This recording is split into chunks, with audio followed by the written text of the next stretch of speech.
waba ukunda kugira uburwayi bufata mu matwi, waba utumva neza igihe cyose uganijwe cyangwa se uhamagawe, amatwi yawe ahora ziba, cyangwa wumva imisonga ifashe mu nzinzi z'amatwi, nakuzaniye umuti, imiti itandukanye uri buze guhitamo umuti usobanukiwe neza kugira ngo wivure.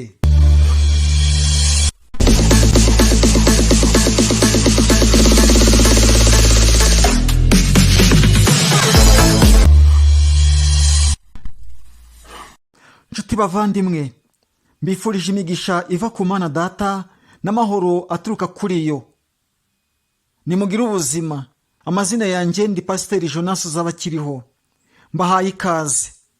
Niba ari bwo bwa mbere ugeze kuri Channel Holiness TV, Imana iguhereze umugisha kandi Imana ikugirire neza.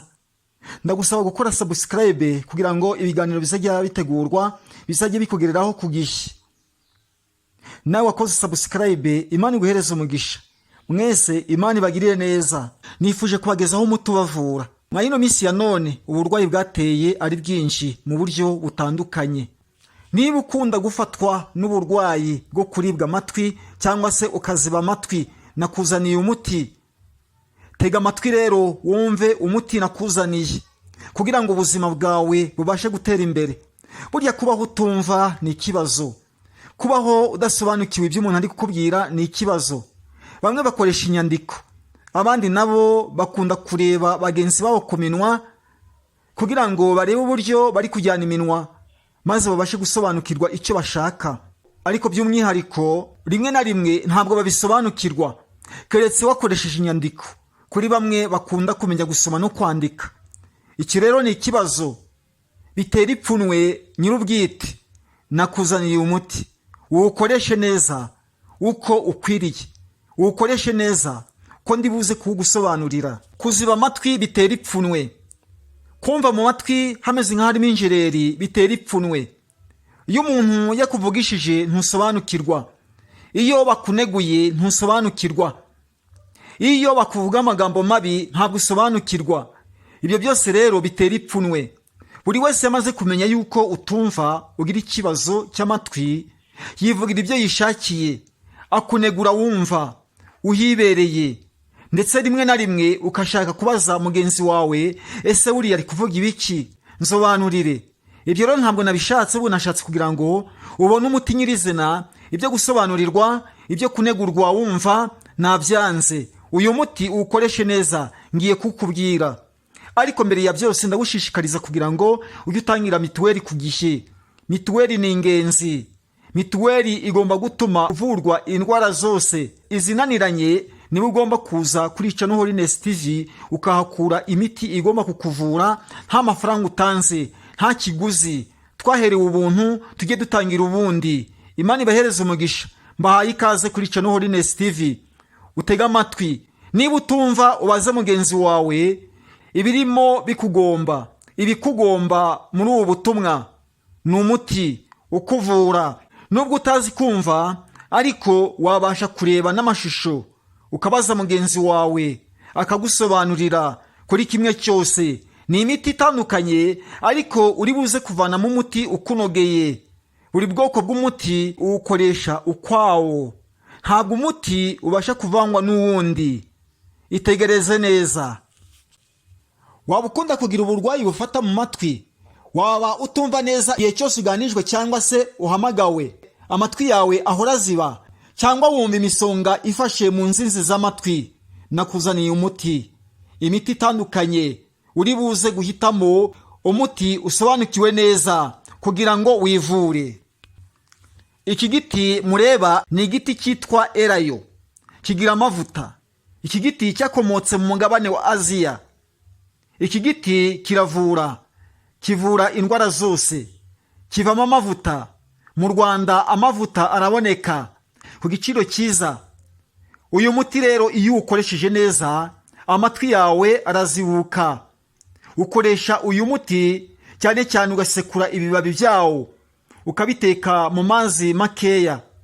Bya bikambe ukaza kubiteka mu mazi makeya. Ya mazi yamaze gushyuha uraterura, ugafata bya bikambe ukabasha kubikandisha mu nzinzi z'amatwi.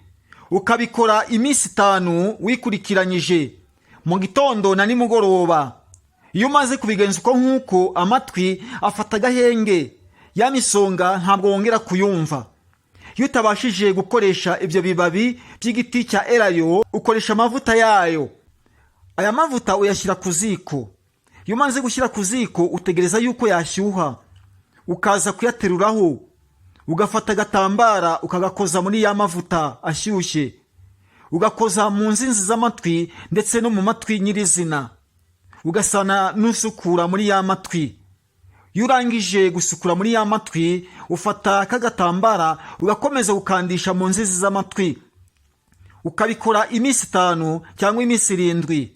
Bwa buribwe buri buze kugabanyuka, ya misonga iri buze kugabanyuka.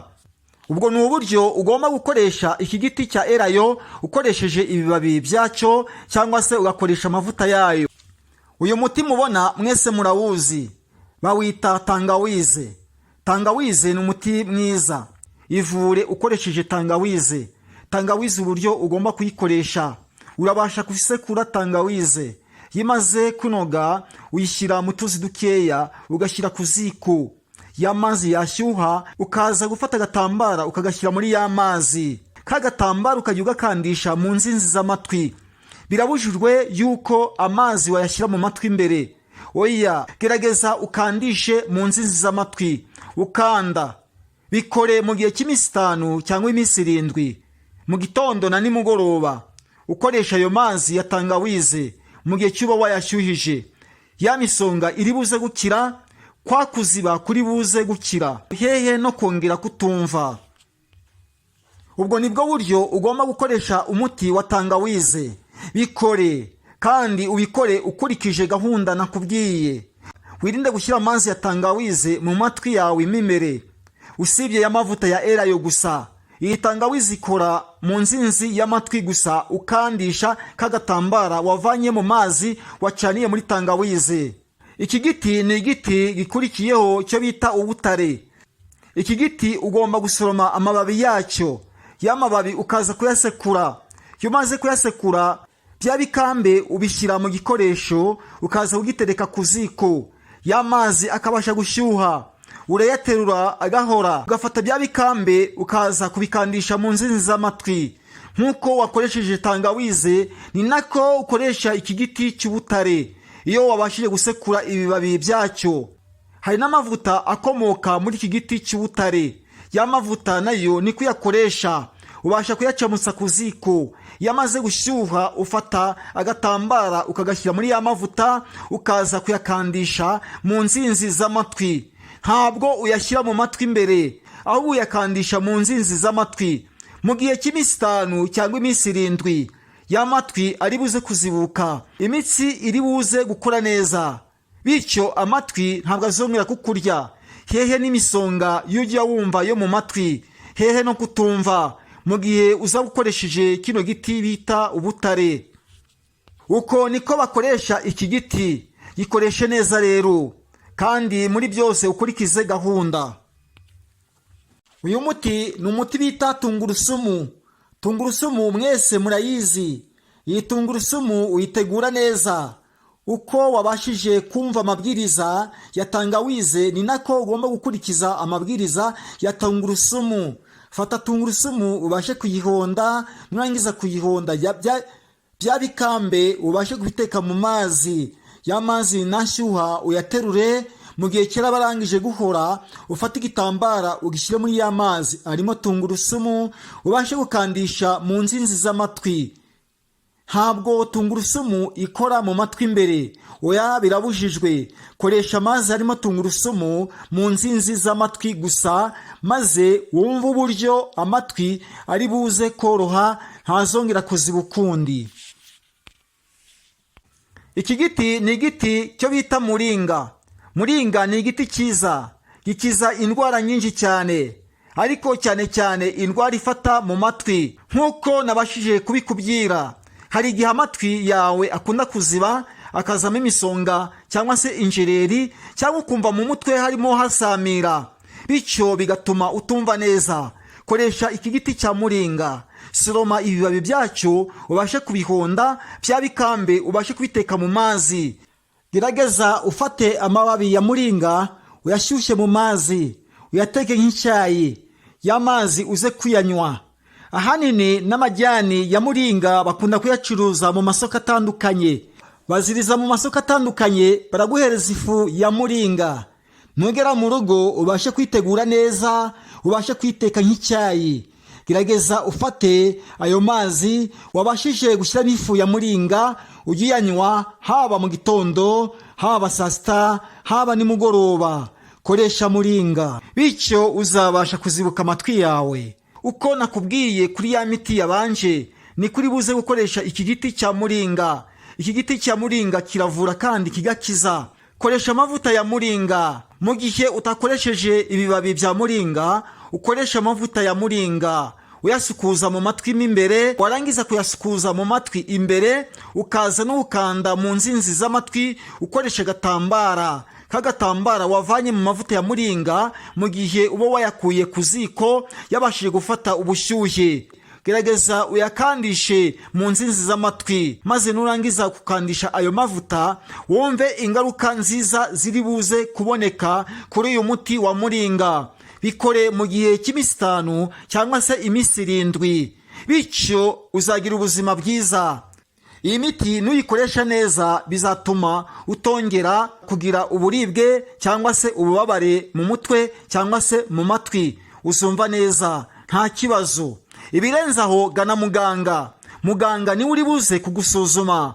Muganga niwe uri buze kukubwira ikibazo cyateye amatwi. Hari igihemo kimwe amatwi yawe haba harimo imyanda. Imyanda iyo yageze mu matwi bituma amatwi aziba, bityo ugahorana injereri n'uburibwe n'imisonga idakira.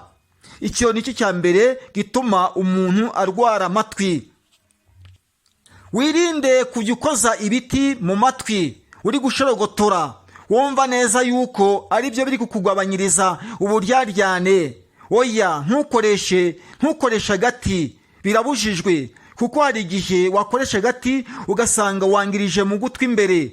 Iyo umaze kuhangiriza, hari igihe mu gihe runaka hajya havamo amazi cyangwa se amaraso, wangirije nyir'ugutwi. Mu gihe rero utari wakoresha agati, witonde gukoresha agati. Gana muganga. Mu gihe utabonye iyi miti, gana muganga. Mu gihe byananiranye ukoresha iyi miti.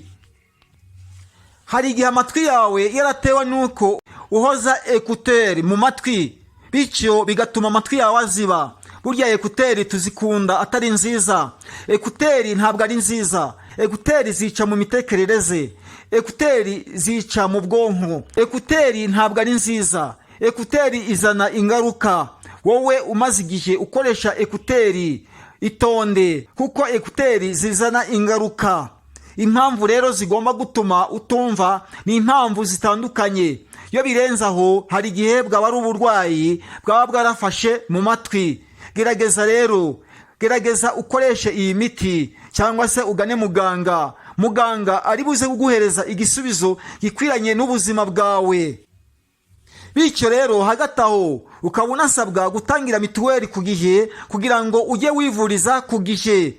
Ubuzima bwawe butera imbere, ubuzima bwawe bukore neza.